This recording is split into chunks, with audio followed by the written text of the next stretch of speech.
경기도 재정 비상 상황을 공식 선언합니다. 정파TV 오신 걸 환영합니다. 여당, 야당 지지자분들의 의견을 댓글로 적어주세요. 구독과 좋아요, 영상 공유는 대한민국을 일으켜 세웁니다. 존경하는 1420만 경기도민 여러분, 경기도지사 주명입니다. 오늘 저는 도민 여러분께 반드시 알려드려야 할 경기도의 현실을 말씀드리기 위해 이 자리에 섰습니다. 최근 우리 경기도의 재정 상황이 심각하다는 이야기를 두고 이것이 일시적인 어려움을 과장하는 것 아니냐, 또는 민선 9기의 공약 사업을 추진하기 위한 명분을 쌓기 위한 것 아니냐, 이런 일부의 오해도 있다는 얘기를 제가 전해 들었습니다. 그런데 이는 오해이고 전혀 사실이 아닙니다. 지금부터는 경기도의 재정 위기 상황을 말씀 올리겠습니다. 우리 경기도는 새로운 공약 사업을 추진하기는커녕 이미 진행 중인 사업조차 온전히 유지하기 어려운 지경에 이르렀습니다. 민선 8기는 예산이 부족하다는 이유로 상당수 민생사업과 필수 사업의 올해 예산을 12개월이 아닌 9개월만 편성했다는 걸 알았습니다. 저는 취임 직후에야 이 중대한 사실과 구체적인 재정 실상을 보고받았습니다. 더욱 심각한 것은 1420만 도민의 삶과 직결된 이 중대한 재정 상황이 도본청 또는 공공기관, 이런 공직사회 내부에서조차 제대로 실상이 공유되지 않았고 그 심각성마저 충분히 인지하지 못하고 있다는 사실입니다. 상황을 제대로 직시하지 못한다면 어떻게 해법을 찾을 수가 있겠습니까? 존경하는 도민 여러분, 이 위기는 결코 일시적 위기가 아닙니다. 경기도는 당장 무려 7,700억 원 규모의 감액 추경을 해야 하는 실정입니다. 예산 담당 부서의 내부 보고에 따르면 내년이 된다고 해서 상황이 저절로 나아지는 것도 아니라는 것입니다. 오히려 세입은 줄고 의무 지출은 늘어나서 재정 여건은 더욱 악화될 가능성이 있다는 말입니다. 하지만 분명한 것은 지금 아무것도 하지 않는다면 불과 2, 3년 뒤에는 기존 채무를 갚기 위해서 또다시 지방채를 발행해야 하는 악순환에 빠질 수 있다는 사실입니다. 더욱 심각한 문제는 이러한 위험을 미리 알고도 근본적인 대책을 세우지 않았다는 점입니다. 2025년 경기도는 한 해 동안 총 3차례에 걸쳐서 약 9,430억 원의 지방채를 발행했습니다. 이는 지방채 발행 한도의 9,460억, 지방채 발행 한도가 9,460억인데요. 99.6%에 육박하는 수치인 것입니다. 이런 지방채 발행은 20년 만에 처음 있는 일이었다고 합니다. 이것으로 부족해서 2025년 5월에는 용도가 명확하게 정해져 있는 기금까지 손쉽게 사용할 수 있도록 조례를 개정했다는 사실입니다. 그리고 이후 3차례에 걸친 추경을 통해서 각종 기금에 있던 약 5,588억 원의 재정을 통합 개정을 거쳐서 일반 회계 등으로 끌어다 사용했습니다. 일예로 남북 교류와 평화 협력 사업을 위한 남북 협력 기금이 경기도에도 있습니다. 384억인데요, 기금이. 통합 개정에 거의 대부분에 해당하는 340억 원을 예탁 이전을 하고 그걸 일반 계정으로 옮겨서 써버린 겁니다. 그러니까 얼마 남았겠어요? 44억 원 남았어요. 그런데 꼭 해야 되는 사업이 금년에 20억, 내년에 20억 쓰고 나면 없는 거예요. 기금이 제로원인 겁니다. 그러면 접경지를 끼고 있는 경기도에서 남북 평화의 협력을 위한 여러 기획된 사업들을 할 수가 없는 거죠. 해당 실국은 존재할 이유가 없는 거예요. 돈이 없기 때문에. 할 일이 없어서. 그런데 그 기금을 그냥 통합개정에 넣고 일반 회계에 전입해서 쓰겠다는데 그냥 묵인을 한 거예요. 있을 수 있는 얘기입니까, 이게? 도지사의 보조기관으로 각 실국이 있는 것은 민주적 행정 원리에 따라서 제동을 걸라고 있는 거예요. 도지사 한 사람이 마음대로 끌고 간다고 다 되는 게 아닙니다. 도의회가 막 예산 늘리라고 해서 갈 수 있는 게 아닙니다. 집행부의 전문성이 있어요. 각 실국에 고유 업무가 있어요. 제동을 걸어야 되는 것이죠. 그렇게 안 하고 함께 다 그 기금을 다 털어 쓰는데 동의를 한 것이죠. 이건 한 예로 든 것이죠. 고유 사업 목적이 있는 각 기금이 아까 말씀드린 대로 5,588억 원이 그런 식으로 통합 개정을 통해서 집행이 됐다는 거예요. 통합 개정은 뭡니까? 통합 안정화 개정이라는 것은 비상금고에 해당되는 겁니다. 미리 취득세 등이 많이 거쳤을 때 통합 안정화 기금에 모아두고 정말 비상시에 쓰라는 것이죠. 비상한 목적을 위해서. 일반 계정에 그렇게 일반 예산 지출로 쓰라는 돈이 아닌 거예요. 그래서 기금도 다 고갈이 돼버린 겁니다. 지방채를 발행하고 각종 기금까지 끌어다 쓰고 이렇게 눈속임으로 당장의 위기를 넘겼지만 그렇게 하고도 올해 예산조차 온전히 편성하지 못했습니다. 말씀드린 바와 같이 9월까지 예산만 편성해 놓고 그러니까 지난해 예산안 통과시키고 금년 5월에 추경하면서도 그 추경 안에도 9월까지 예산만 포함됐다는 거예요. 그럼 나머지 석 달은 예산 없는 달이에요. 살림을 살지 않겠다는 거예요. 도정이 9월만 끝나는 겁니까? 11, 12는 도정이 없는 겁니까? 이걸 뭐라고 해야 될까요? 미생 드라마 제목처럼 미생 예산, 미완 예산 아닐까요? 태어나지 못한 예산, 완전히 갖춰지지 못한 예산, 12달의 예산이 아니고 그냥 9달로 끝나는 미생 예산 아닐까요? 뭐라고 불러야 될지 모르겠습니다. 어처구니 없어서. 근데 그 대가는 고스란히 경기도민을 위한 민생 예산의 부실로 파악되고 있습니다. 제가 하나씩 대표적인 것만 예를 몇 개 들어 올리겠습니다. 노인 장기 요양 예산 약 1,234억 원이 예산이 없습니다.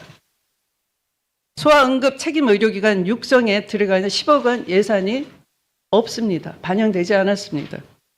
친환경 우수 농축산물 학교급식 지원 예산 약 34억 원이 빵꾸가 났습니다. 없습니다. 경기도 산후조리비 지원금 약 80억 원이 예산이 반영이 되지 않았습니다.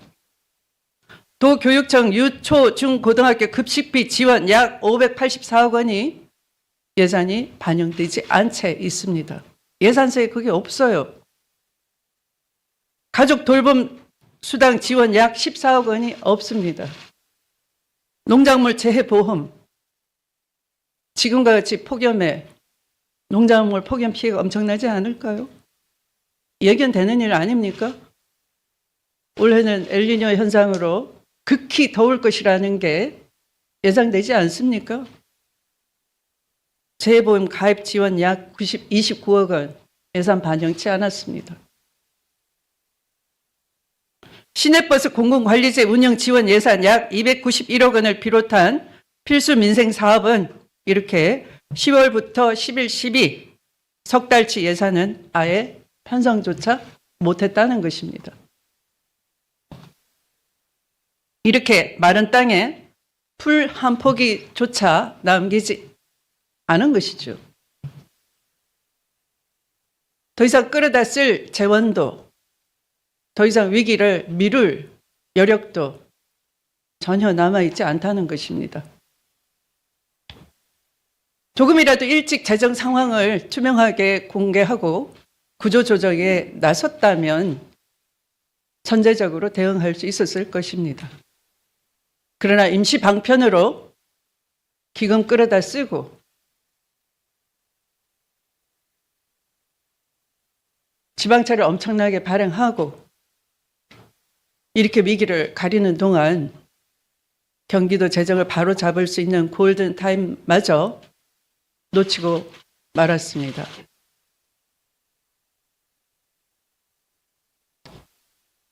존경하는 경기도민 여러분, 시간이 흐른다고 경기도 재정 상황이 저절로 좋아지지는 않습니다. 지금의 세입과 세출 구조를 이대로 방치한다면 재정 위기는 해마다 깊어질 수밖에 없습니다. 경기도의 전체 예산 약 41조 7천억입니다. 도가 정책적 판단에 따라서 자체적으로 활용할 수 있는 재원은 그 중에서 10분의 1도 안 되는 약 3조 5천억 원에 불과합니다. 나머지 대부분은 복지사업, 국비 매칭 사업, 시군에 주는 조정 교부금처럼 사용처가 정해져 있고 부담 규모가 이미 법으로 정해져 있는 돈들입니다. 많은 분들께서 우리 경기도가 서울과 마찬가지로 재정 여력이 충분한 지방자치단체 아니냐 이렇게 쉽게 생각합니다. 그러나 서울과 경기도는 세입 구조부터 근본적으로 다릅니다. 서울시는 개인과 법인의 지방소득세 등 비교적 안정적인 세입을 가지고 있습니다. 그런 반면에 우리 경기도는 지방소득세가 없습니다. 또한 경기도는 보통 교부세조차 받지 못하는 이른바 불교부 단체입니다. 중앙정부의 지원을 못 받는다 그런 얘기입니다. 전체 도세의 절반 이상을 부동산 거래에 따라 크게 변동하는 취득세에 의존하고 있습니다. 부동산 거래가 줄면 경기도의 재정 여력은 급격히 위축될 수밖에 없습니다. 실제로 경기도의 취득세 수입은 2022년 약 11조 원이었습니다만 올해는 약 8조 원에 불과합니다. 그러니까 30%가 감소된 것입니다. 그런데 그나마 기대했던 3기 신도시 개발에 따른 취득세 수입에도 적신호가 켜졌습니다. 왜냐하면 공공임대주택 비율과 LH가 직접 개발 방식을 직접 하겠다라고 하면서 당초 약 6,500억 원으로 예상이 됐던 취득세 수입은 2,300억 원 수준으로 65% 정도가 줄어들 것으로 보입니다. 신도시가 들었으면 경기도는 교통과 소방에 또 복지와 기반시설 확충에 막대한 비용을 부담해야 하는데 정작 개발에 따른 세입 확충은 기대에 크게 미치지 못하는 것입니다. 기업을 유치해도 마찬가지입니다. 경기도가 반도체를 비롯한 첨단 산업을 유치하기 위해 전력과 용수, 교통망 확충에 행정적, 재정적으로 막대한 자원과 투자를 해도 기업 활동으로 발생하는 법인 지방소득세는 시군에 귀속되는 것입니다. 경기도는 단 한 푼도 받을 수가 없는 구조입니다. 이처럼 경기도는 개발과 기업 유치에 필요한 비용은 부담하면서도 그에 따른 세수는 전혀 확보하지 못하는 불균형한 구조에 놓여 있습니다.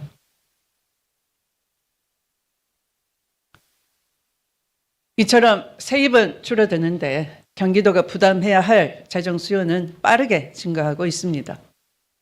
현재 경기도의 복지 예산은 전체 예산의 약 49%에 달합니다. 지금 같은 증가세가 이어진다면 머지않아 전체 예산의 60%에 이를 수가 있습니다. 2022년 이후 경기도 전체 인구는 약 30만 명 증가했습니다. 그런데 65세 이상 고령 인구는 22년도에 190만이었던 것이 같은 기간 250만으로 늘어나면서 무려 60만이나 증가했습니다. 이것은 무엇을 의미합니까? 그만큼 복지비 지출이 엄청 늘어난다는 것이죠. 이렇게 5년간 고령인구 증가율이 연평균 6.8%입니다. 이것은 전국 평균 5.4%보다 1.4%나 높은 것입니다. 엄청난 부담이 증가한다는 것이죠. 이렇게 대규모 인구 유입과 고령화로 인한 복지 수요가 앞으로 더 크게 늘어날 수밖에 없는 구조인 것입니다. 재정 수요를 충분히 감당할 수 있는 경기도 재정의 정상화가 절박한 이유입니다. 그렇다고 결코 우리 경기도의 미래를 포기할 수는 없습니다. 지금의 위기를 숨기거나 다음 세대에 떠넘기지 않아야 하는 겁니다. 그래서 도민 여러분께 제가 있는 그대로 보고 드리는 이유도 여기에 있습니다. 저는 경기도의 구조적인 재정 문제를 해결하기 위해 최근 기획예산처 장관을 직접 만나 제도 개선을 건의했습니다. 그 건의가 당장 반영될 수도 없고 아마 많은 토론과 논의를 더 수렴해야 될 것으로 보입니다.